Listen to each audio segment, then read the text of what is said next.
Untuk buka boot belakang dia, korang hanya perlu tekan kat sini ataupun pakai kick sensor sahaja. Dan boot belakang dia akan buka. Dan yang ni ialah ruang luggage dengan row ketiga terbuka. Tapi kalau korang perlukan ruang yang lebih besar, boleh turunkan seat row ketiga. Sama juga sebelah sini. Dan ini ialah ruang luggage yang korang dapat. Boleh muat 2 luggage besar.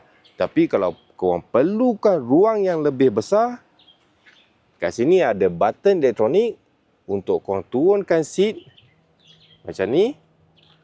Dan sama juga di sebelah sini. Just tekan saja button dan dia akan turunkan seat row kedua. Memang luas ruang yang korang dapat. So dah selesai, korang boleh tekan kat sini ataupun pakai saja kick sensor. Dan bonet belakang dia akan tutup. Untuk berminat nak kereta ni, boleh roger je terus.